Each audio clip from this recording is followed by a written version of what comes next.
أعوذ بالله من الشيطان الرجيم. بسم الله الرحمن الرحيم. شهر رمضان الذي أنزل فيه القرآن هدى للناس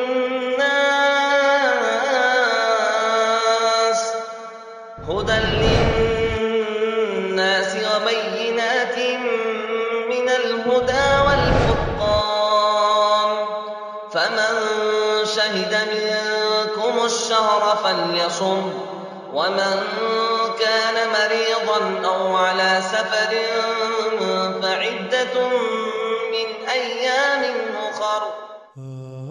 کہ العالم ہوا ما ابقاہ عملہ، کہ عالم وہ ہے ما ابقاہ علم، جس کا علم سے رولا دے. اگر عالم کی آنکھوں میں آنسو نہ آئے تو وہ عالم نہیں. العالم ہوا ما ابقاہ علم، عالم وہ ہے کہ اس کا علم اسے رولا دے. اگر وہ رو دے سمجھو عالم ہے، نہ عالم نہیں ہو. السلام علیکم ورحمۃ اللہ وبرکاتہ. بسم اللہ الرحمن الرحیم. قرآن حکیم کے 15ویں پارے کی تفسیر کا خلاصہ پیش کیا جائے.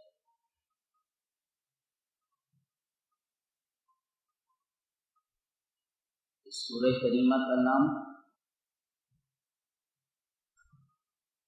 بنی اسرائیل ہے اور اس کو سورۃ الاسراء بھی کہا ہے.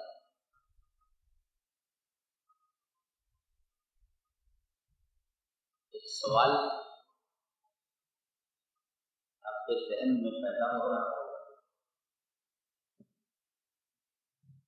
عنوان ہے، ٹائٹل ہے بنی اسرائیل، اور بات اسراء اور معراج سے شروع. کیا مطلب یہ ہے کہ معراج کی رات ہی کو آپ نے بیت المقدس میں تمام انبیاء کرام کی امامت فرمائی اور آپ امام الانبیاء بن گئے. تمام انبیاء نے آپ کے پیچھے نماز پڑھی تو آپ تمام انبیاء کے امام ہو گئے. اور اس کا یہ بھی مطلب ہے اب تمام انبیاء کی شریعتیں منسوخ ہو چکی ہیں، ان کی شریعتوں پر عمل نہیں کیا جائے. اب قیامت تک ایک ہی شریعت کو فالو کیا جائے گا، ایک ہی شریعت کی اتباع کی جائے گی، اور وہ ہے محمدی شریعت. اور یہ بھی معلوم ہے کہ اب تک عظمت اور فضیلت کے اسٹیج پہ بنی اسرائیل موجود تھے.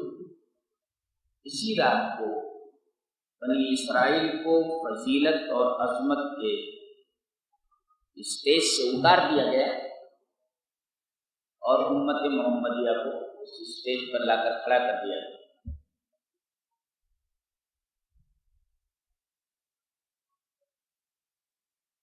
یعنی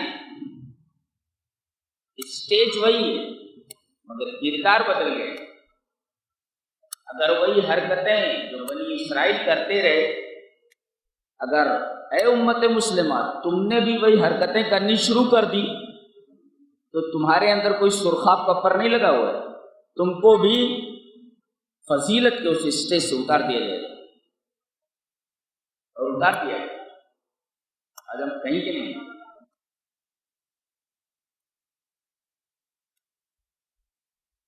اور ایک بات اور معلوم ہوئی کہ سورہ بنی اسرائیل کے آخر میں سجدہ ہے. یہاں اسراء کا بیان ہے، معراج کا. ایک سورت اور ہے جس میں معراج کا بیان ہے، سورہ نجم، اس کے آخر میں بھی سجدہ ہے. تو اس سورہ میں بھی معراج کا بیان ہے اس کے آخر میں سجدہ ہے، اور سورہ نجم میں بھی معراج کا بیان ہے، اس کے آخر میں بھی سجدہ ہے۔ کیا مطلب ہے اس کا؟ مطلب یہ ہے کہ معراج میں آپ اللہ کے قریب ہو گئے، تو المعراج و رحلت و اقتراب، معراج یہ قربت کا سفر ہے، اور آدمی اگر سجدے میں چلا جائے، نماز میں لگ جائے، تو یہ نماز یہ مسلمانوں کی معراج ہے۔ جیسے اللہ کے رسول معراج میں اللہ سے قریب ہو گئے، تو مومنوں کو موقع دیا گیا کہ وہ نمازوں میں اللہ کے قریب ہو جائے، نمازوں میں اللہ سے قریب ہو جائے۔ وہ ہے کہ المعراج و رحلت و اقتراب، معراج یہ قربت کا سفر ہے، اور دونوں صورتوں میں معراج کا بیان ہے، اور دونوں صورتوں کے آخر میں سجدہ ہے، یہ بتانے کے لیے کہ اللہ کے رسول کو وہاں بلایا گیا، آپ اللہ سے قریب ہوئے، تم کو اللہ کے قریب ہونا ہے تو سجدے میں چلے جاؤ۔ اللہ سے قربت کا بہترین ذریعہ بیان کیا جائے۔ آگے ایک بات کہی گئی، ان احسنتم احسنتم لانفسکم وان اساتم فلھا، اگر تم اچھا کام کرو گے تو اپنے لیے اچھا کرو گے، وان اساتم فلھا، اور اگر برا کام کرو گے تو تم کو برا ہی نتیجہ ملنے والا ہے۔ یہاں دیکھو، احسنتم احسنتم دو بار کہا گیا، اگر اچھا کرو گے اچھا کرو گے، وَإِنْ أَسَاتُمْ أَسَاتُمْ نہیں کہا گیا، وَإِنْ أَسَاتُمْ۔ ایک مفسر نے اس میں نقطہ یہ لکھا ہے کہ اچھی بات کو ریپیٹ کرو لیکن بری بات کو ریپیٹ نہیں کرنا چاہیے، ورنہ وَإِنْ أَسَاتُمْ أَسَاتُمْ کہا جا سکتا، احسنتم احسنتم اس کو ریپیٹ کیا گیا، احسنتم کو، لیکن اساتم کو ریپیٹ نہیں کیا گیا۔ مفسر نے نقطہ یہ بتایا ہے کہ اچھی بات کو ریپیٹ کرو مگر بری بات کو ریپیٹ نہیں کرنا چاہیے، احتراز کرنا چاہیے۔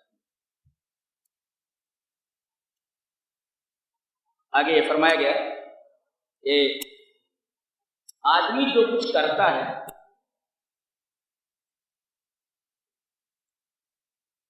وہ جو بھی عمل کرتا ہے، ہر عمل طائر ہے، چڑیا۔ ابن عباس رضی اللہ تعالی عنہما نے طائر کی تفسیر عملو سے کی، طائرہ اے عملو، طائر کا مطلب چڑیا، اور ہم نے ہر انسان کے گلے میں اس کا عمل لٹکا دیا ہے، اس کا طائر لٹکا دیا۔ یہاں عمل کو طائر کیوں کہا گیا؟ چڑیا ایک دفعہ اڑ گئی تو اڑ گئی، ایسے ہی آدمی نے کوئی عمل کر لیا تو کر لیا، لہذا آدمی کو سوچ سمجھ کر کے عمل کرنا چاہیے، اس لیے کہ عمل کمان سے نکلا ہوا تیر ہے، اور بیٹھی ہوئی چڑیا جو اڑ گئی ہے ویسا عمل ہے، ایک دفعہ اڑ گئی تو اڑ گئی، تیر کمان سے نکل گیا تو واپس نہیں آتا، چڑیا اڑ گئی تو واپس نہیں آتی، ایسے ہی عمل طائر ہے، ایک دفعہ آدمی سے ہو گیا تو ہو گیا، اب وہ واپس نہیں آتا، لہذا آدمی سوچ سمجھ کر کے عمل کرے کہ اچھا کر رہا ہے کہ برا کر رہا ہے۔ یہ کمان سے نکلا ہوا تیر ہے جو واپس نہیں آتا، وہ لکھ لیا جاتا ہے، یہ آپ نے لکھ لیا گیا، تمام اعمال آپ کے لکھ لیے گئے اور آپ کے گلے میں لٹکا دیا گیا۔ انوک کا لفظ، انوک مانے گردن، گردن میں لٹکا دیا گیا۔ اس کا مطلب یہ ہے کہ آدمی ایک جانور کی طرح ہے اور عمل نے اس کے گلے میں پٹا ڈال دیا ہے، اب برا عمل ہے تو برا عمل اس پٹے کو کھینچتے ہوئے جہنم میں لے جا رہا ہے، اور اگر اچھا پٹا ہے، اچھا تو اچھا عمل اس کو گھسیٹتے ہوئے پٹے کے ذریعے جنت پہ لے جاتا ہے۔ گویا کہ عمل آدمی کو اس کی گردن میں پٹا ڈال کر کے کھینچتا ہے، وہ اسی وجہ سے وہاں گردن کا لفظ لائے گا، انوک گردن۔ ایک مفسر نے ایک بات اور لکھی ہے کہ یہاں جو طائر کہا گیا چڑیا، تو چڑیا دو طریقے کی ہوتی ہے، ایک گندگی پسند ہوتی ہے اور ایک شائستہ چڑیا ہوتی ہے۔ ایک بلبل کو دیکھو، وہ گندگی پر کبھی نہیں بیٹھتا، وہ ایسے پھولوں کے اوپر بیٹھتا ہے جو خوشبودار ہو، اس پھول سے اس پھول، اس پھل سے اس پھل، پھلوں اور پھولوں کے اوپر ہی رہتا ہے۔ لیکن ایک گدھ کو دیکھو، ایک گدھ ہمیشہ وہ مردار اور سڑے ہوئے جانور کے پاس رہتا ہے. تو اس میں کہا گیا کہ طائر ہے تمہارا عمل. اب چاہے گدھ بن جاؤ چاہے بلبل بن جاؤ، اگر بلبل بنے ہو تو اچھے عمل کی طرف جاؤ گے پھول کے اوپر، اور اگر گدھ جیسی چڑیا بننا چاہے تو ڈنگروں کے پاس رہو، گندے اور سڑے ہوئے گوشت کے پاس رہو. اسی وجہ سے یہاں عمل کو طائر کہا گیا. کہتے ہیں یہی عمل آپ کا قیامت کے دن آپ کے سامنے رکھ دیا جائے اور کہا جائے گا اقرا کتابک کفا بنفسک اليوم علیک حسیبا. جو تو کرتوت کر کے آیا ہے خود پڑھ لے. آج تو اپنا حساب لینے کے لیے خود کافی ہے، ہمیں کچھ کہنے کی ضرورت نہیں ہے. دیکھ لے سارا کچا چٹا اس کے اندر درج ہے. اس پر ایک مفسر لکھتا ہے اليوم انت الکاتب وغدا انت القاری فاحسن اليوم لتفرح غدا. آج تم لکھ رہے ہو اور کل تم پڑھنے والے ہو، لہذا آج اچھا کر لو نا، جب پڑھو تو تمہیں اچھا لگے. اچھا تو آج تم لکھ رہے ہو، الیوم انت الکاتب، آج جو کچھ تمہارا عمل ہے، جو کچھ کر رہے ہو سب جو لکھ رہے ہو. اور قرآن کہتا ہے اقرا کتابک، اپنے لکھے ہوئے کو پڑھ قیامت کے دن. تو گویا آج لکھ رہے ہو کل تمہیں پڑھنا ہے، تو آج اچھا لکھ لو نا کہ جو تحریر تمہارے سامنے آئے تو یہ کہو یار کتنی اچھی تحریر ہے، پڑھنے میں آپ کو اچھا لگے، بڑا اچھا تبصرہ ہے.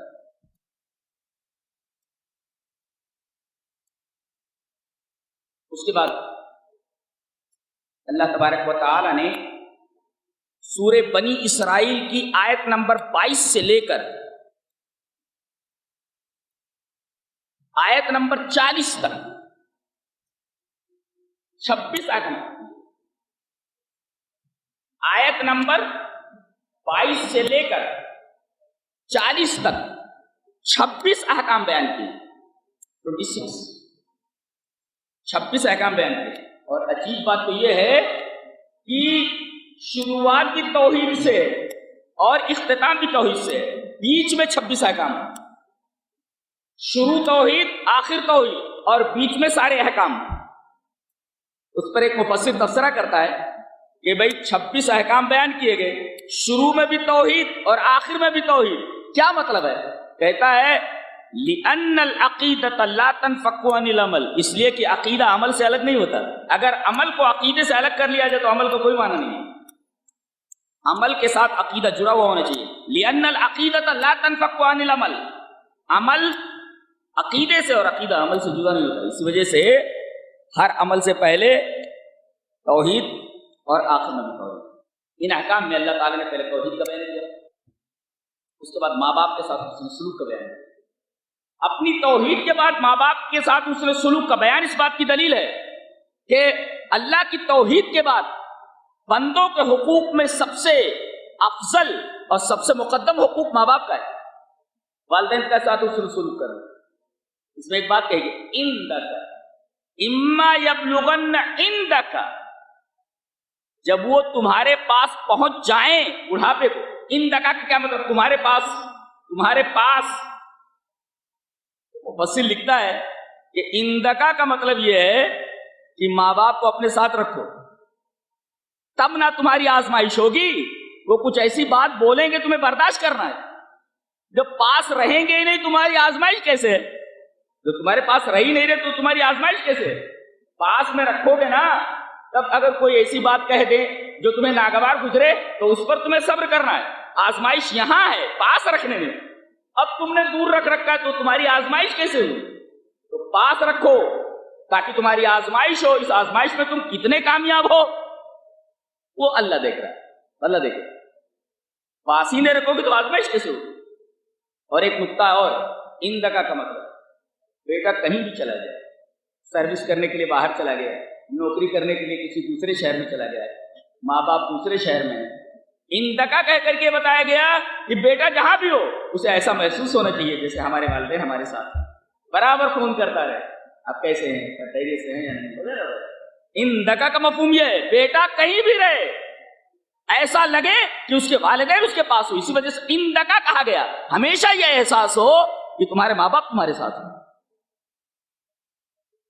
اور کہا آپ کو ان سے بدزبانی نہیں کرنی، ایسی بات نہیں کرنی جس سے ان کے دل کو ٹھیس پہنچے. اور ان کے لیے دعا کرتے ہو. یہ تو اس نے سلوک آپ کو کرنا ہی ہے، ساتھ ساتھ میں دعا کرنا ہے. دعا کیسی؟ وَقُلْ رَبِّ ارْحَمْهُمَا كَمَا رَبَّيَانِي صَغِيرًا، اے میرے رب میرے ماں باپ کے اوپر اسی طرح رحم کر جیسا کہ میں بچپن میں تھا، چھوٹا تھا، انہوں نے میری پرورش. ایک مفسر نے تبصرہ کیا ہے کہ فی الآیۃ ایماء ان الدعاء لهما مستجاب لأن اللہ اذن فیہ. اس میں اشارہ اس بات کا ہے کہ ماں باپ کے لیے دعا کرو تو اولاد کی دعا ماں باپ کے لیے قبول ہوتی ہے، مستجاب ہوتی ہے، کیونکہ اللہ ہی نے وہ دعا کرنے کا حکم دیا ہے. اللہ نے کہا کہ تم دعا کرو اپنے ماں باپ کے لیے. اب جب اللہ کہہ رہا ہے تم دعا کرو تو تم دعا کرو تو قبول نہیں کرے گا، اس لیے کہ وہی تو کہنے والا ہے کہ دعا کرو. تو اس کے اندر اشارہ یہ ہے کہ ماں باپ کے حق میں اولاد کی دعا قبول ہوتی ہے، اس لیے کہ اللہ ہی نے کہا کہ ماں باپ کے لیے دعا کرو. ظاہر ہے کہ جس بات کو کرنے کے لیے کہے گا اسے قبول نہیں کرے گا، اسی نے تو کہا ہے کہ دعا کرو. آگے ایک بات کہی کہ یہ جو زبان بہت سنبھال کر یوز کرنا چاہیے، اس لیے کہ منہ سے نکلی کوٹھوں چڑھی محاورہ ہے. بات جب تک زبان پر ہے غنیمت ہے، بات منہ سے نکلی کوٹھوں چڑھ گئی. اس پر ایک مفسر نے بڑا اچھا لکھا ہے. آیت کریمہ یوں ہے وَقُلْ لِعِبَادِي يَقُولُ الَّتِي هِيَ أَحْسَنُ إِنَّ الشَّيْطَانَ يَنزَغُ بَيْنَهُمْ. آپ کہہ دیجئے اپنے امتیوں سے اور میرے بندوں سے کہ بات کہیں یقول التی ہی احسن، اچھی بات کہیں. کیوں؟ ان الشیطان ینزغ بینہم، یہ شیطان باتوں کو بڑھا چڑھا کر کے لوگوں کے سامنے پیش کر دیتا ہے، بات کا بتنگڑ بنا دیتا ہے. لہذا آدمی اپنی زبان سے بات نکالے تو بہت سوچ سمجھ کر کے نکالے، اس لیے کہ شیطان بات کا بتنگڑ بنا دیتا ہے. یہ چھوٹی بات رہتی ہے بڑی کر دیتا ہے. تو وَقُلْ لِعِبَادِي يَقُولُ الَّتِي هِيَ أَحْسَنُ إِنَّ الشَّيْطَانَ يَنزَغُ بَيْنَهُمْ. جب آدمی بات کرنے لگتا ہے تو شیطان وہاں حاضر رہتا ہے، کوئی ایسی بات منہ سے نکلوا دیتا ہے جو ایشو بن جاتی ہے. زیادہ زبان کو بہت سوچ سمجھ کر کے آدمی استعمال کرے باتیں. اس کے بعد یہ کہا گیا وَإِن مِّن شَيْءٍ إِلَّا يُسَبِّحُ بِحَمْدِهِ وَلَكِن لَّا تَفْقَهُونَ تَسْبِيحَهُ. کائنات کی ہر شے تسبیح بیان کرتی ہے لیکن تو اس چیز کی تسبیح نہیں سمجھ سکتے.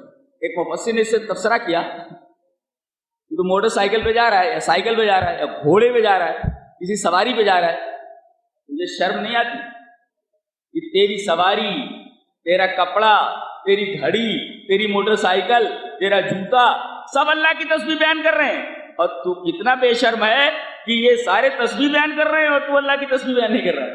اس لیے کہ اللہ نے یہ فرمایا کہ کائنات کی ہر شے اللہ کی تسبیح بیان کرتی ہے، تو ایک کپڑا بھی اللہ کی تسبیح بیان کرتا ہے، آدمی کی سواری اللہ کی تسبیح بیان کرتی ہے. کہتا یہ کہ کائنات کی ہر شے اللہ کی تسبیح بیان کر رہی، تو کتنا بے حیا ہے. تیرا کپڑا اللہ کی تسبیح بیان کر رہا ہے، تیری موٹر سائیکل اللہ کی تسبیح بیان کر رہی ہے، لیکن تو اللہ کی تسبیح بیان کرنے سے غافل ہے، اللہ کی تسبیح بیان کرتا ہے. اس کے بعد یہ کہا گیا وَمَنْ كَانَ فِي هَذِهِ أَعْمَىٰ فَهُوَ فِي الْآخِرَةِ أَعْمَىٰ. جو یہاں اندھا رہا اس میں وہ وہاں بھی اندھا رہے گا. یہاں ایک نقطہ بڑا پیارا ہے، یہاں یہ کہنا چاہیے تھا وَمَنْ كَانَ فِي هَذِهِ الدُّنْيَا أَعْمَىٰ فَهُوَ فِي الْآخِرَةِ أَعْمَىٰ. دنیا کا نام نہیں لیا، حاضی کریں گے جو اس میں اندھا رہے گا وہ آخرت میں اندھا رہے گا. آخرت کا نام لیا مگر دنیا کا نام نہیں لیا. یہ کہنا چاہیے تھا دنیا میں اندھا رہے گا وہ آخرت میں اندھا رہے گا، دنیا کا نام نہیں لیا. ایک مفسر نے بڑا اچھا تبصرہ کیا ہے کہ دنیا لا یستحق الذکر، دنیا اتنی بے وقات ہے کہ اللہ تبارک و تعالیٰ نے آخرت کے مقابلے میں اس کا ذکر ہی مناسب نہیں سمجھا. یہ آخرت کے مقابلے میں دنیا کی کوئی ویلیو نہیں، دنیا کی کوئی حیثیت نہیں. دنیا لا یستحق الذکر، ارے دنیا تو ایسی ہے کہ اس کا نام لینے جیسا نہیں ہے آخرت کے مقابلے میں. اسی وجہ سے آخرت کے مقابلے میں دنیا کا نام نہیں لیا گیا کہ آخرت ایسی چیز ہے کہ اس کے مقابلے میں دنیا کی کوئی حیثیت نہیں. آگے فرمایا گیا قرآن دو فائدے دیتا ہے وَنُنَزِّلُ مِنَ الْقُرْآنِ مَا هُوَ شِفَاءٌ وَرَحْمَةٌ لِّلْمُؤْمِنِينَ. قرآن سے اگر کوئی جڑ جائے تو 2 فائدے، اور کوئی اگر ہٹ جائے تو کیا اس کا نتیجہ ہے وہ بیان کریں۔ قرآن سے 2 فائدے، ایک شفا اور ایک رحمت۔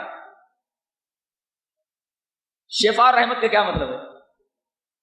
آدمی بیمار ہوا، مریض ہے، ڈاکٹر کے پاس لے گئے، ڈاکٹر نے دوا دے دی، مرض ٹھیک ہو گیا، یہ ہے شفا۔ اب اس کے بعد رحمت کیا ہے؟ ارے ڈاکٹر نے دوا دے دی، مریض ٹھیک ہو گیا، یہ تو شفا ہے۔ رحمت کیا ہے؟ رحمت کے بارے میں یہ بتایا گیا، شفا کے بعد تو لفظ رحمت لایا گیا ہے کہ مرض کی وجہ سے جو کمزوری لاحق ہو گئی ہے، اب ڈاکٹر کیا کہتا ہے؟ ارے بھائی اچھے سے اچھا کھلاؤ، وٹامن دو، ذرا اس کو پھل فروٹ دو، مقوی غذائیں دو۔ تو یہ مقوی غذائیں یہ رحمت ہے۔ مرض تو دور کرتا ہی ہے قرآن، اس کے لیے شفا ہے، اور رحمت ہے کہ مرض سے جو کمزوری لاحق ہو گئی ہے اس کمزوری کو دور کرنے کے لیے مقوی غذاؤں جیسی حیثیت رکھتا ہے قرآن حدیث۔ اس وجہ سے شفا بھی ہے اور رحمت بھی ہے۔ تو کیسے ایکسپلین کریں گے آپ؟ شفا ہے یہ دوا کی طرح جب مرض دور ہو گیا، اور رحمت کیا ہے؟ مقوی غذائیں، پھل فروٹ، وٹامن وغیرہ، یہ رحمت ہے۔ اور کہتے ہیں کوئی قرآن سے دور ہو جائے تو وَلَا يَزِيدُ الظَّالِمِينَ إِلَّا خَسَارًا، اگر قرآن حکیم سے کوئی جڑتا نہیں، وابستہ نہیں ہوتا تو اس کا ایک ہی نتیجہ ہے، دوسرا کوئی آپشن ہے ہی نہیں، خسارہ، سوائے گھاٹے کا۔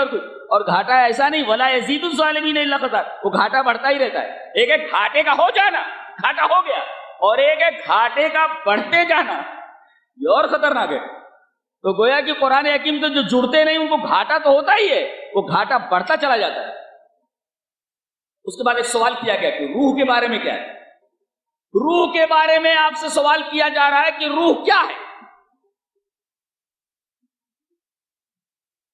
اس پر تقریباً 1.5 گھنٹے کا ایک لیکچر ہے میرا، دی جرنی آف سولس، روحوں کا سفر، اس نام سے انٹرنیٹ کے اوپر رہے گا۔ روح اچھا لگے گا، سنیے اس کو، ابھی مار کر دیکھیں گے نا، آ جائے گا۔ تو روح کے بارے میں ہم نے بحث کی۔ وَيَسْأَلُونَكَ عَنِ الرُّوحِ، یہ لوگ روح کے بارے میں آپ سے سوال کرتے ہیں، آپ کہہ دیجئے وہ میرے رب کا امر ہے۔ امر، علماء نے لکھا ہے کہ 2 چیزیں ہیں، ایک ہے خلق، ایک ہے امر۔ اللہ تعالیٰ کسی مادے سے کوئی چیز پیدا کرے تو وہ ہے خلق، اور کن سے کوئی چیز پیدا کرے وہ ہے امر، مادے سے پیدا کرنا۔ جیسے حضرت آدم کو جب پیدا کیا تو پہلے مٹی سے پتلا بنایا گیا، دیکھو مادہ ہے، مادہ میٹیریل ہے نا، پہلے میٹیریل سے ان کا پتلا بنایا گیا، یہ پھر اس کے بعد روح ہوگی۔ تو مادے سے کسی چیز کو بنانا یہ خلق، اور کوئی چیز ہو ہی نہ، ڈائریکٹ کہتے ہو جا تو ہو جاتی ہے، اس کو کہتے ہیں امر۔ خلق اور امر سمجھ میں آیا؟ یہ 8ویں پارے کے اندر اللہ نے فرمایا الا لہ الخلق والامر، اسی کے لیے خلق ہے، اسی کے لیے امر ہے۔ وہ مادے سے کسی چیز کو پیدا کر دیتا ہے، اور چاہے تو کن کے ذریعے مادہ نہ ہو پھر بھی کہہ دے ہو جا، وہ چیز ہو جاتی ہے بغیر مادے کی۔ اللہ اکبر۔ آج انسان جب تک میٹیریل نہ ہو کوئی چیز نہیں بنا سکتا۔ اللہ نے فرمایا ہم میٹیریل سے بھی کسی چیز کو بنا دیتے، میٹیریل میں موجود کرتے پھر کسی چیز کو بناتے، اور بعض چیزوں کو کہتے ہو جا تو ہو جاتی ہے۔ ہم مادے کے وجود کے بھی محتاج نہیں کہ مادہ ہو تو وہ چیز بنے۔ آگے فرمایا گیا تو گویا کہ روح جو ہے نا یہ اللہ تبارک و تعالیٰ کا امر ہے، ہو جا، ہو گئی، ہو جا، ہو گئی۔ یہ اللہ تبارک و تعالیٰ کا ایک امر ہے، بہت سے امروں میں سے ایک امر ہے۔ اس کے بعد ایک بڑی پیاری بات کہی گئی کہ عالم کسے بولتے ہیں؟ عالم۔ فرمایا گیا ان الذين اوتوا العلم من قبله اذا يتلى عليهم يخرون للاذقان سجدا، بے شک وہ لوگ جنہیں علم دیا گیا ہے جب قرآن حکیم کی آیتیں تلاوت کی جاتی ہیں تو وہ روتے ہوئے سجدے میں گر جاتے ہیں۔ ایک مفسر اس سے تذکرہ کرتا ہے کہ العالم هو ما ابقاه عمله، کہ عالم وہ ہے ما ابقاه علمه، جس کا علم اسے رلا دے۔ اگر عالم کی آنکھوں میں آنسو نہ آئے تو وہ عالم نہیں ہے۔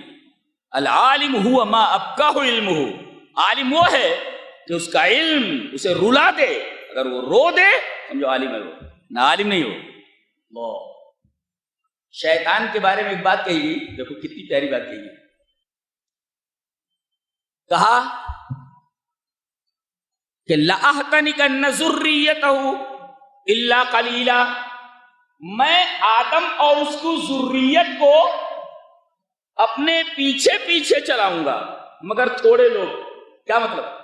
احتناق کا مطلب ہوتا ہے کسی کو پیچھے چلانا, پیچھے پیچھے آ.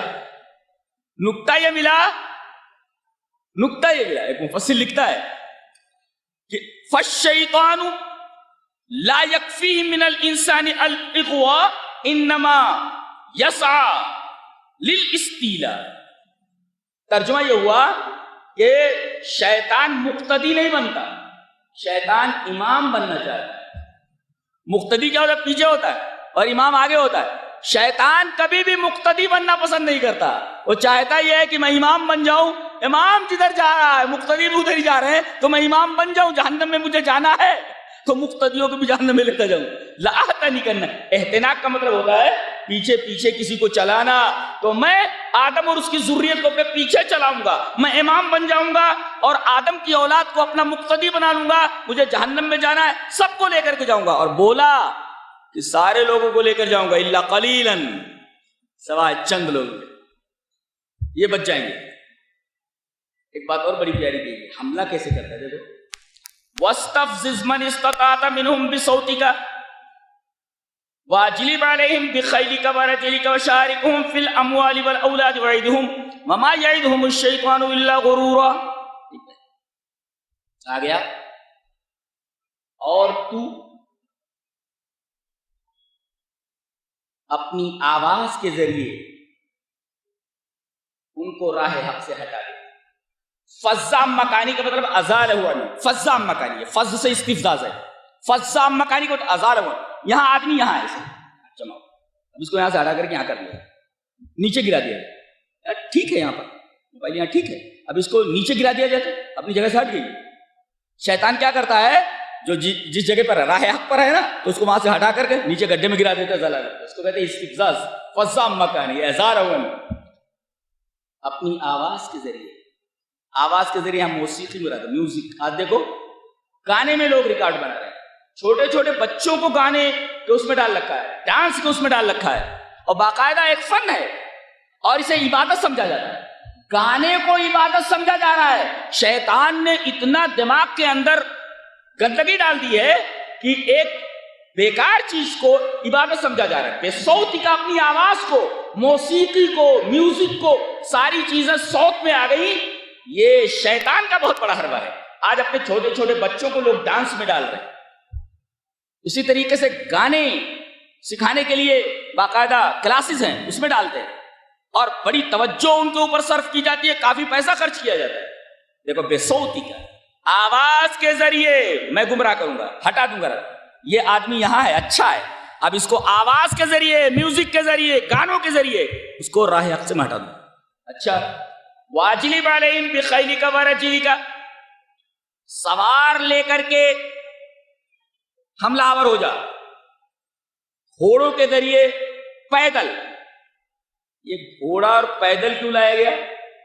بتایا یہ گیا اگر کوئی آدمی پیدل کسی گناہ کی جگہ میں جاتا ہے تو وہ شیطان کی سواری ہے, اور اگر کوئی سواری کے اوپر جاتا ہے گناہ کی جگہ پر تو سمجھو کہ وہ شیطان کا سوار ہے. یہ شیطان کا پیادہ ہے, وہ شیطان کا سوار ہے. اگر گناہ کی جگہ پر پیدل جا رہا ہے تو یہ شیطان کا حربہ ہے, اور اگر سواری پر جا رہا ہے تب بھی گناہ کی جگہ پر جا رہا ہے, لہذا شیطان کا سوار ہے, وہ شیطان کا حربہ ہے. وَشَارِكْهُمْ فِي الْأَمْوَالِ وَالْأَوْلَادِ, ارے ان کے مالوں میں میں شریک ہو جاتا ہوں, شریک ہو جاتا ہوں ان کے مالوں میں اور اولاد. مال میں شریک ہونے کا کیا مطلب؟ حرام طریقے سے مال کو حاصل کرنا, یا حلال مال ہے اس میں حرام مال ملا دینا, شریک ہو جاتا ہے مالوں کے اندر. آدمی کو حلال روزی سے ہٹا کر کے حرام روزی میں لگا دیتا ہے, یہ اموال میں شریک ہونے کا مطلب ہے. اور اولاد میں, اولاد کا مطلب یہ ہے کہ اس کی ہر جائز اور ناجائز خواہش پوری کر کے آپ غلط راستے کو بٹال دیتے ہیں, بجائے اس کے کہ بچے کو ذمہ دار بنائیں. ہم اس کی ہر جائز اور ناجائز باتیں پوری کر کے اسے غلط روٹ کے اوپر ڈال دیتے ہیں. ان کو, یہ جو بچے ہیں, بڑی بڑی گاڑیاں دے دی جاتی ہیں اور باپ کے پیسے پر مزے کرتے رہتے, عیش کرتے رہتے ہیں. ارے ذرا باپ کے پیسے کو ہٹا کر کے ذرا خود کما کر کے عیش کر کے بتاؤ, تو میں یہ کہتا ہوں ان کو ایک ٹوٹی موٹر سائیکل دے دی جائے جو جگہ جگہ بند ہو جائے. ان کو موٹر سائیکل تو ٹوٹی ہوئی جو جگہ جگہ بند ہو جائے, جگہ جگہ اس کو بنائیں, دیکھیں, زندگی کے تجربات حاصل کریں. ان کو کاریں مت دو, ٹوٹی ہوئی موٹر سائیکل دو تاکہ زندگی میں ذمہ دار بن سکے. تکلیف کیا ہوتی ہے, پیسہ کیسے کمایا جاتا ہے, ان کو معلوم ہونا چاہیے. نہیں تو اگر تمہاری زندگی نہیں رہی تو دے دے بابا اللہ کے نام پہ, بھیک مانگتے پھریں گے. کہتے ہیں کہ آخری بادشاہ بہادر شاہ ظفر, اس کی اولاد میں سے, اس کے بیٹوں میں سے دلی کی گلیوں میں بھیک مانگتے ہوئے دیکھے گئے. بھائی ہندوستان کا بادشاہ, اس کے بیٹے بھیک مانگتے نظر آئے. تو بچوں کو ذمہ دار بناؤ. وَشَارِكْهُمْ فِي الْأَمْوَالِ وَالْأَوْلَادِ, اولاد میں شریک ہونے کا کیا مطلب ہے؟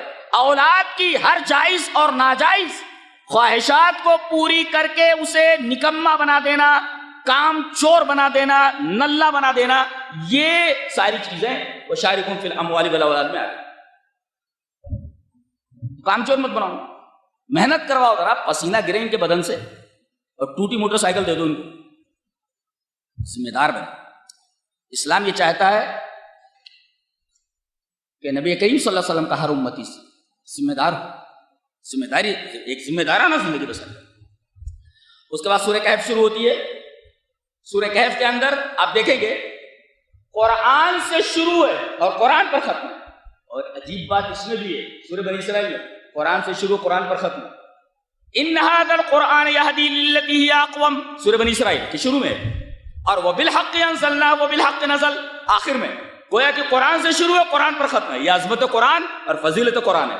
اور یہ بھی دیکھو سورہ کہف بھی قرآن سے شروع ہو کر قرآن پر ختم ہے. الحمدللہ الذی انزل علی عبدہ, اللہ تبارک و تعالیٰ نے اپنے بندے کے اوپر یہ کتاب نازل فرمائی. اور آخر میں قل لو کان البحر مدادا لکلمات ربی لنفد البحر قبل ان تنفد کلمات ربی ولو جئنا بمثلہ مددا. وہاں بھی قرآن حکیم کا ذکر ہے. وہ قرآن حکیم سے شروع ہو کر قرآن حکیم پر ختم ہے. کیوں؟ اس لیے کہ سورہ کہف میں 4 فتنوں کا ذکر ہے. علم کا فتنہ, دنیا کا فتنہ, علم کا فتنہ, مال کا فتنہ, اقتدار کا فتنہ, اور دنیا کا فتنہ. ہر ایک کو دیکھ لیتے ہیں. دین کا فتنہ اصحاب کہف.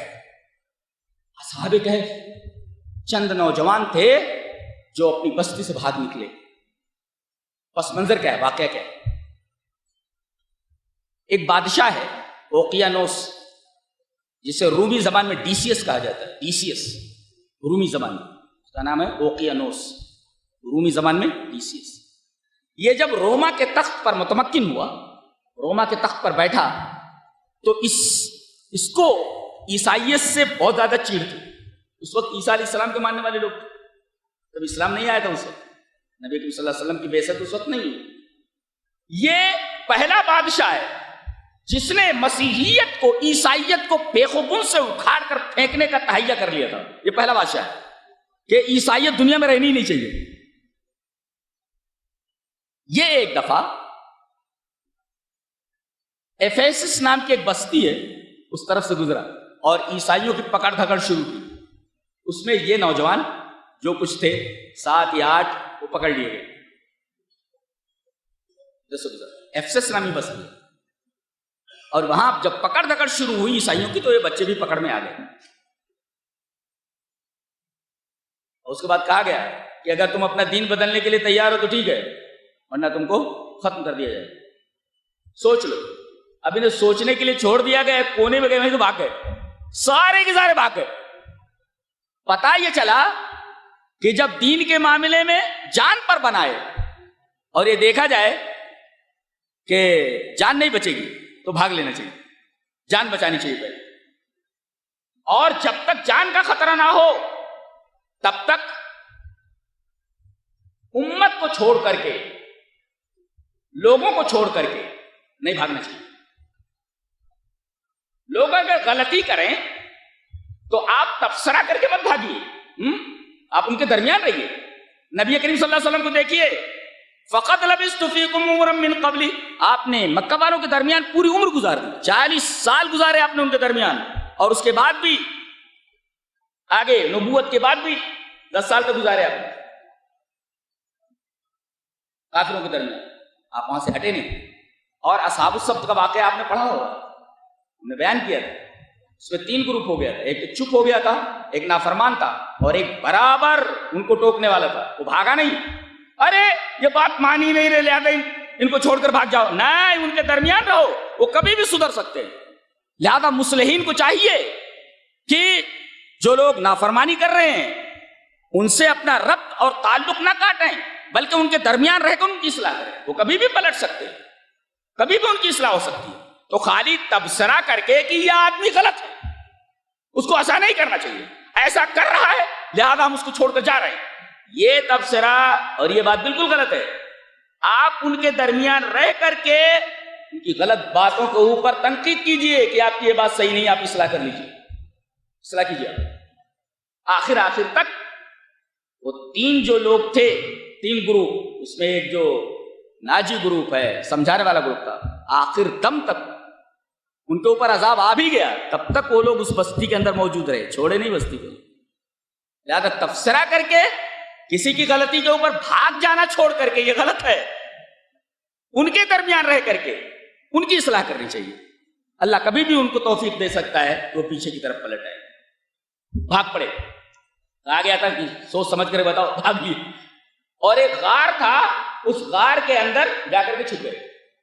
کہف کہتے ہیں بڑے غار کو، غار ایک چھوٹا ہوتا ہے، یہ بڑا غار، غار کے اندر غار، اور اس غار کے اندر ایک فجوہ، ایسی کھلی جگہ، تو یہ بڑے غار سے چھوٹے غار میں گئے، اور وہاں پر ایک کشادہ جگہ تھی، وہیں گئے، اور وہیں پر انہیں اللہ تبارک و تعالیٰ نے سلا دیا۔ اور یہ کتا جو تھا یہ باہر غار کے ایسے ہاتھوں کو پھیلائے ہوئے اپنے، وہ وہیں پر سو گیا، اس کے اوپر بھی نیند طاری کر دی۔ 300 سال تک شمسی اعتبار سے، قبری اعتبار سے 309 سال تک سوتے رہے، اور یہ کتا بھی وہاں سوتا رہا۔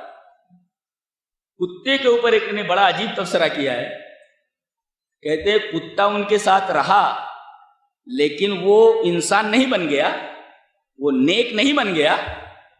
اس پر تبصرہ کرتے ہوئے مفسر کہتا ہے ازود عن الصالحین ولو لم اکن منہم، میں نیک لوگوں کی مدد کرتا رہوں گا اگرچہ میں نیک لوگوں میں سے نہیں ہوں۔ کوئی یہ کہے کہ بھئی میں عالم نہیں ہوں، میں عالم کی تکریم کروں گا، کوئی نیک آدمی ہے، میں وہ نیک تو نہیں ہوں لیکن میں اگر اس کے اوپر کوئی مصیبت آئی ہے، کوئی چیز ہے تو میں دفاع کروں گا۔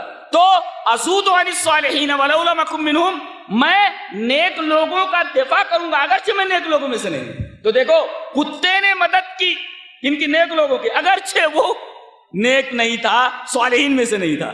تو کتے سے ہمیں سبق ملا کہ اگر آپ وہ نہیں ہیں کہ بھئی آپ اس اچھے کام کو انجام دے سکے، تو کم سے کم آپ اچھے کام کو سپورٹ تو کر سکیں۔ ایک ہے اچھے کام کرنے والے، ایک اچھا کام آدمی نہیں کر سکتا، کم سے کم اچھے کام کو سپورٹ تو کرے۔ یہ کتے کو اللہ تبارک و تعالیٰ نے اس کے ذکر کو دوام بخش دیا کہ اس نے صالحین میں سے تو نہیں تھا مگر صالحین کے سپورٹ کیا اس نے، تو اللہ تبارک و تعالیٰ نے اس کا نام امر کر دیا۔ قیامت تک آدمی کلب کلب کلب پڑھتا رہے۔ کتا نجس جانور ہے، اگر وہ برتن میں منہ ڈال دے تو جب تک 7 مرتبہ نہ دھلا جائے برتن پاک نہیں ہوتا، لیکن اگر کاف لام بے کلبہم پڑھا جائے، کلبہم کاف لام بے ہے میم، کتنے سوال، کتنی نہیں کیا ملی؟ کاف پر 10، لام پر 10، بے پر 10، ہے پر 10 اور میم پر 10، کلبہم میں آپ کو 50 نیکیاں ایسے مل گئی۔ کلب آپ کہہ دیجئے 3 حروف ہیں، 30 نیکیاں آپ کو مل گئی۔ اللہ تبارک و تعالیٰ نے اس کا نام امر کر دیا نیک لوگوں کے ساتھ ہونے کی وجہ سے۔ اگر نیک نہیں تھا، اگرچہ نیک نہیں تھا۔ اب بحث اس پر چل رہی تھی کہ ان کی تعداد کیا تھی، تو آخر میں کہا گیا اللہ ان کی تعداد زیادہ جانتا ہے۔ وما یعلمہ باللہ قلیل، بہت کم لوگ ان کی تعداد جانتے ہیں، بہت کم لوگ ان کی تعداد کیا تھی جانتے ہیں۔ اس پر ایک مفسر نے بڑا پیارا تبصرہ کیا ہے کہ اذا علم اللہ حقیقتک فلا یضرک ان تکون مجہولا، اگر اللہ آپ کو جان لے تو دنیا اگر آپ کو نہیں جان رہی ہے تو کوئی فرق نہیں پڑتا.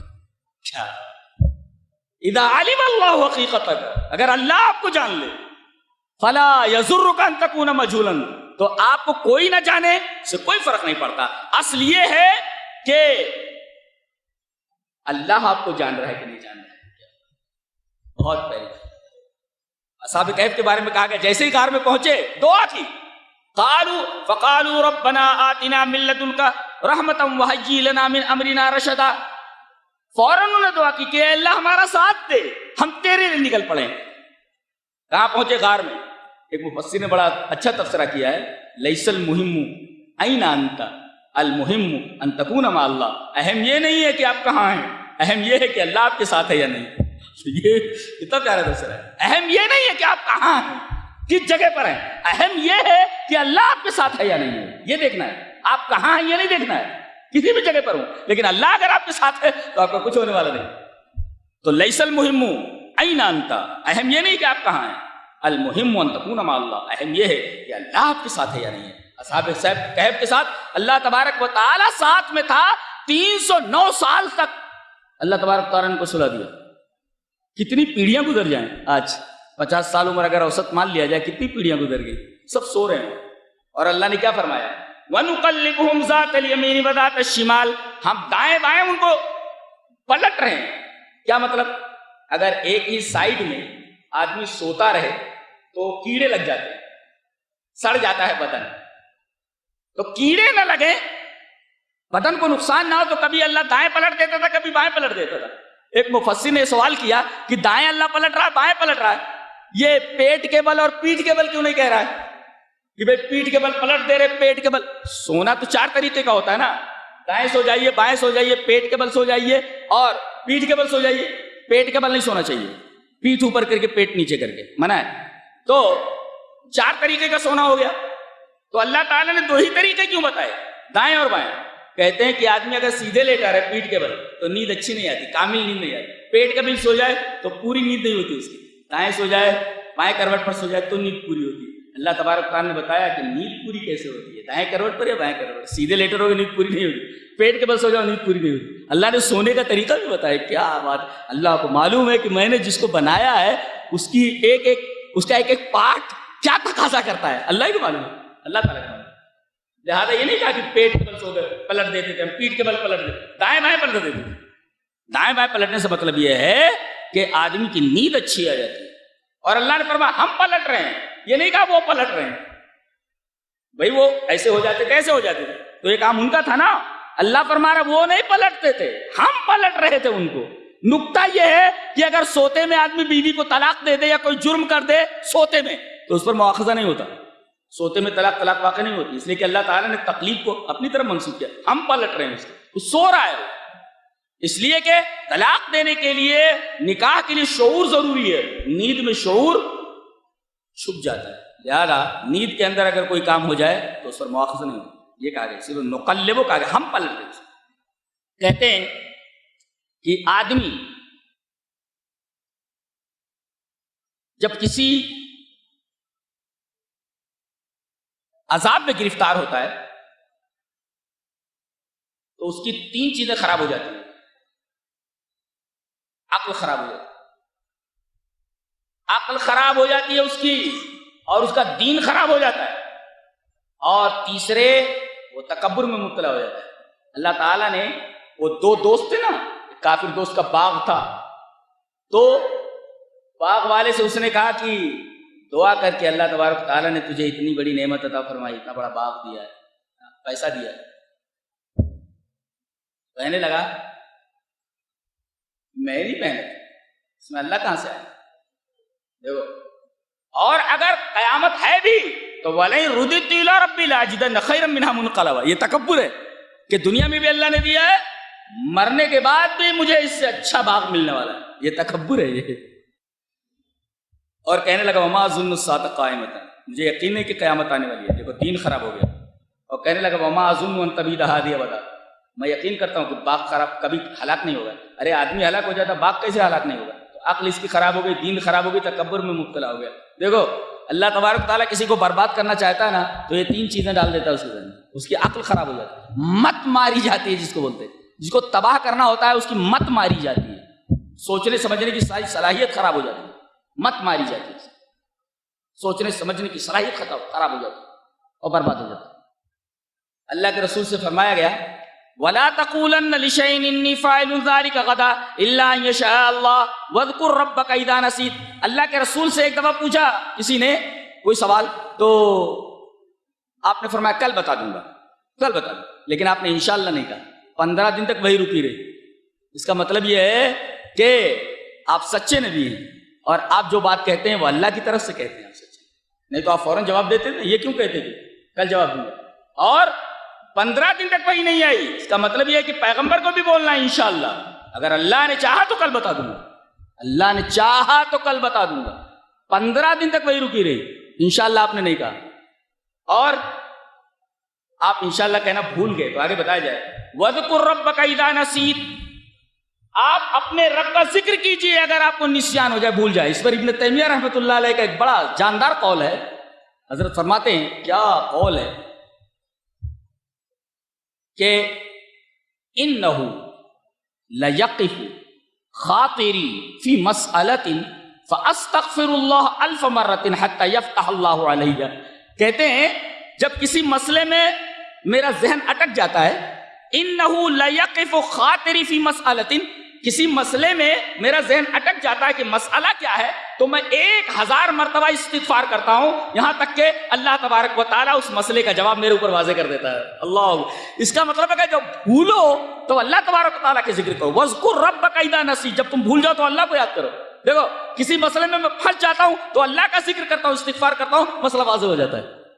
بہترین نسخہ بتایا گیا کہ اگر بھولنے کی بیماری ہے تو اللہ کو کثرت سے یاد کرو، دماغ تیز ہو جائے۔ کچھ لوگ پوچھتے ہیں شیخ آپ کا دماغ کیسا ہے، کیا کھاتے ہیں آپ؟ بادام کھاتے ہیں؟ میں نے کہا کچھ نہیں کھاتا ہوں میں، وہ اللہ تبارک و تعالیٰ کی عطا ہے، عطا ہے اللہ تبارک و تعالیٰ کی۔ یہ تمہارے لیے نسخہ بتایا گیا۔ کہتے ہیں امتحان دینا ہے، ذہن میں رہتا نہیں، کھا کر کے بیل ہو گیا تو کیا ذہن میں رہے گا؟ ذرا محنت کر، پڑھائی کر اچھی طریقے سے، کھا کر کے سونے سے تھوڑی ایگزامینیشن کے پیپر حل ہو جائیں گے، محنت کر، ذرا بدن کو گلا، پسینہ گرا تھوڑا، بیل کہیں کا۔ تو اب جو ہے وَاذْكُر رَّبَّكَ إِذَا نَسِيتَ، اگر آپ کو بھولنے کی بیماری ہے تو ایک نسخہ بتایا گیا کہ اللہ کا ذکر کثرت سے کرو، آپ کا دماغ تیز ہو جائے گا۔ اللہ کا دماغ، اللہ تبارک تعالیٰ نے فرمایا اگر اپنے دماغ کو تیز کرنا تو کیا کرو، استغفار زیادہ کرو، اللہ کا ذکر زیادہ کرو، تمہارا دماغ تیز ہو جائے گا۔ کھانے کے بارے میں نہیں پوچھتا، اور یہ بارے میں پوچھتا کہ دماغ کو نہیں چلتا۔ ہمارے ایک صاحبزادے ہیں IAS کی تیاری کر رہے ہیں، وہ کہتے رہتے بہت ساری چیزیں ایسی رہتی دماغ میں نہیں رہتی، تو میں نے کہا نماز کی اچھی پابندی کر بھائی، خالی کتاب پڑھنے سے تھوڑی ذہن میں رہے۔ وَاذْكُر رَّبَّكَ إِذَا نَسِيتَ، اگر تم بھول جاؤ، نسیان کی بیماری ہو جائے، تو تم اللہ تبارک و تعالیٰ کو اچھی طریقے سے یاد کرو، اس کا ذکر کرو۔ ابن تیمیہ نے کہا 1000 مرتبہ میں استغفار کرتا ہوں۔ اس کے بعد مال اور بیٹے 2 کا ذکر ہے، اس سے پہلے دنیا۔ انما مثل الحیات الدنیا کماء انزلنا، دنیا کی زندگی پانی کی طرح ہے۔ وہ ذکر للعالمین میں لکھا ہے کہ دنیا پانی کی طرح ہے، 10 وجہ ہیں اس کے اندر، میں نے 10 وجہ ہیں اس کے، 1-2 وجہ بیان کر دیتا ہوں۔ دنیا پانی کی طرح ہے، اگر پانی میں آپ داخل ہو تو بھیگے بغیر نہیں رہ سکتے، ہے نا، بھیگ جائیں گے۔ پانی میں گئے تو بھیگ جائیں گے۔ ایسے ہی دنیا میں گھسے فتنوں سے محفوظ نہیں رہ سکتے۔ جو دنیا میں گھسا فتنے کے اندر پڑا ہی لازم ہے، وہ جتنا آگے دنیا میں گیا اتنا فتنے میں مبتلا ہوا۔ آدمی پانی میں گھسا اور بھیگے نا، ہو ہی نہیں سکتا ایسے ہی جو دنیا میں گھسا فتنے سے محفوظ نہیں رہا، یہ ضابطہ ہے۔ اور اسی طریقے سے پانی کو کبھی قرار نہیں رہتا، دیکھو کبھی ایسا نہیں رہتا بالکل پرسکون سائلنٹ ہو، ہلتا رہتا ہے، مضطرب رہتا ہے۔ ایسے ہی دنیا کبھی اس کے پاس ہے کبھی اس کے پاس ہے۔ کسی شاعر نے اچھا کہا کہ نلائق بوت عیش با دل برے، نلائق بوت عیش با دل برے، کہ ہر بامدادش بوت شوہرے، کہ ایسے محبوب سے دل لگانا ایسی لڑکی سے دل لگانا اچھا نہیں جس کا ہر روز ایک شوہر ہو، ہر رات ایک شوہر ہو. اسی لڑکی سے دل لگانا اچھا نہیں. یہ دنیا ایسی اس لڑکی کی طرح ہے جو ہر رات ایک شوہر چاہتی ہے. نلائق بود عیش با دل برے کہ ہر بامدادش بود شوہر ہے، کہ ہر رات اس کا ایک شوہر ہو. ایسی لڑکی اچھی نہیں ہوتی. یہ دنیا ایسے ہی ہے، کسی کے ساتھ نہیں رہی ہے. کیسے کیسے لوگوں کو پیچھے چھوڑ کر آ گئی ہے، اب ہمارے سر پہ مسلط ہے. بڑے بادشاہوں کو جو چلتے تھے تو ہٹو بچوں کی آوازیں آتی تھی. آج وہاں جہاں وہ رہتے تھے سانپ بچھو رہتے ہیں، وہاں کن کن کو چھوڑ کر کے اب ادھر آ گئی ہے، ہمارے سر پہ سوار ہے. ہمیں عبرت لینی چاہیے کہ کیسے کیسے لوگوں کے ساتھ رہی ہے اور ہر ایک کے ساتھ بے وفائی کر کے آ گئی ہے، اسی کے ساتھ چمٹے ہوئے ہیں. انما مثل الحیات الدنیا کماء، دنیا کی مثال پانی کی طرح ہے. مثالیں بھی کیسی ہیں. اس کے بعد کہا ہے المال والبنون زینت الحیات الدنیا، یہ مال اور بیٹے یہ دنیاوی زندگی کی زینت ہے. اور قرآن کے شروع میں کہا گیا یہ دنیا یہ زینت ہے. اور زینت کو وَإِنَّا لَجَاعِلُونَ مَا عَلَيْهَا صَعِيدًا جُرُزًا، جروز کہتے الارض الذی لا نبات فیہ، ایسی زمین کو کہتے جس کے اندر گھاس پھوس نہ ہو. یہ بہت زینت والی دنیا ہے. ایک دن ہم اس پوری کائنات کو، اس خوبصورت دنیا کو چٹیل میدان بنا دیں گے.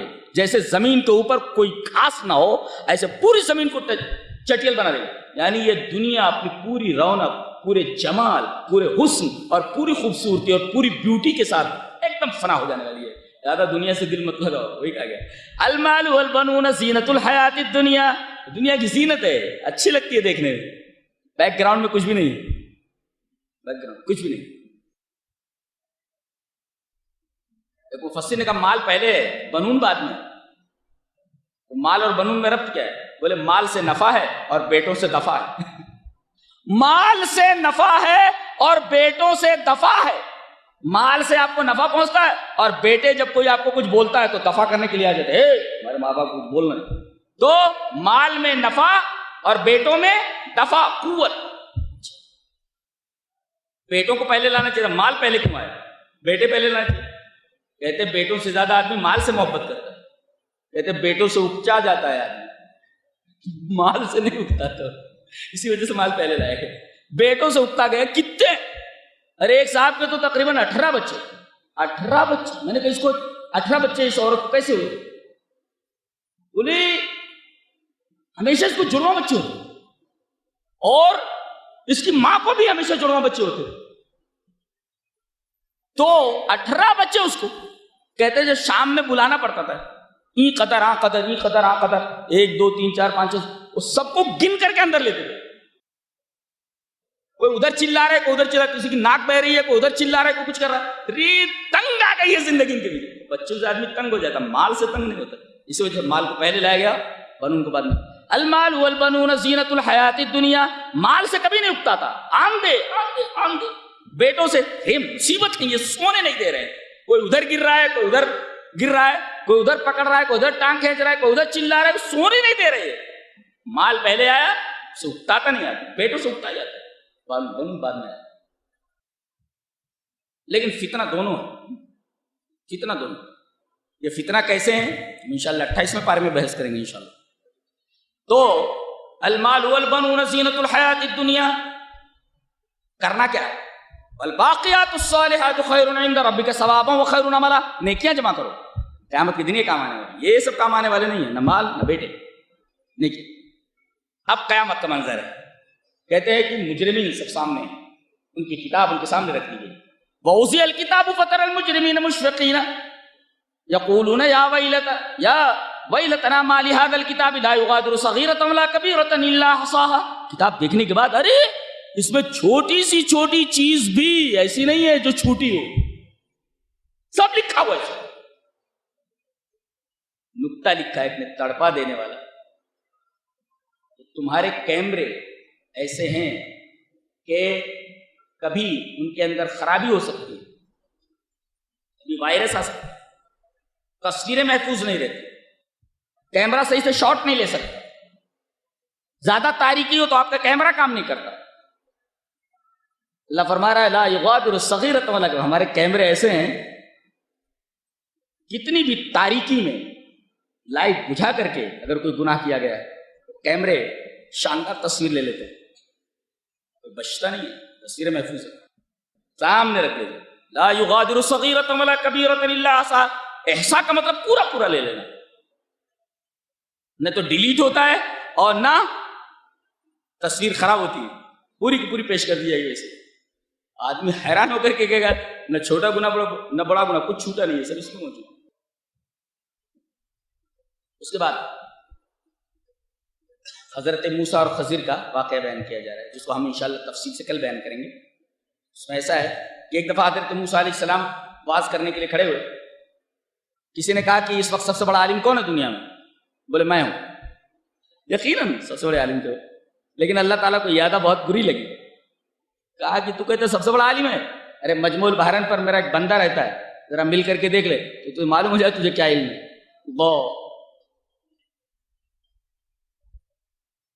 اس واقعے کو بڑا حیرت انگیز واقعہ، 309 سال تک سوتے رہے۔ کہا ام حسبت ان اصحاب الکہف والرقیم کانوا من آیاتنا عجبا، لوگ گمان کرتے ہیں کہ 309 سال تک کچھ نوجوان سوتے رہے، اس کو عجیب سمجھتے ہیں۔ اللہ فرما رہا ہے یہ میری نگاہ میں عجیب نہیں ہے، ایسے ایسے عجائبات تم نے دیکھا بھی نہیں، تم نے سنا بھی نہیں، یہ تو ایک عجوبہ پیش کر دیا گیا ہے۔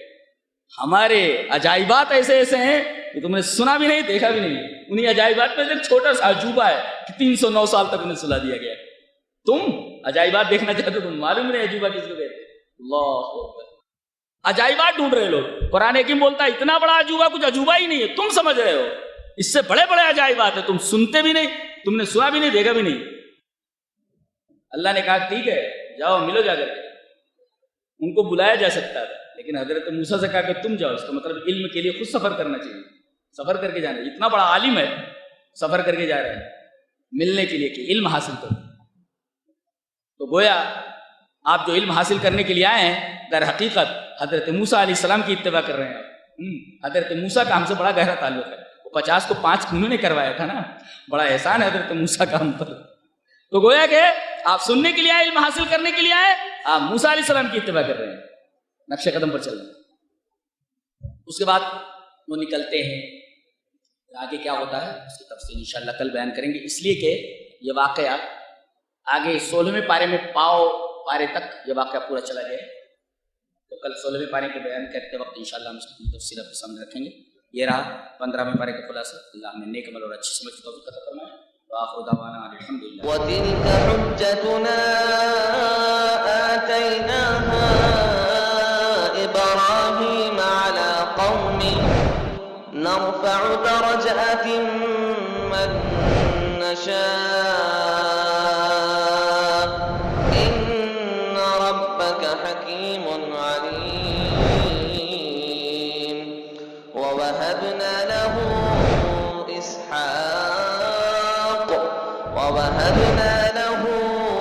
إسحاق ويعقوب كلا هدينا ونوحا هدينا من قبل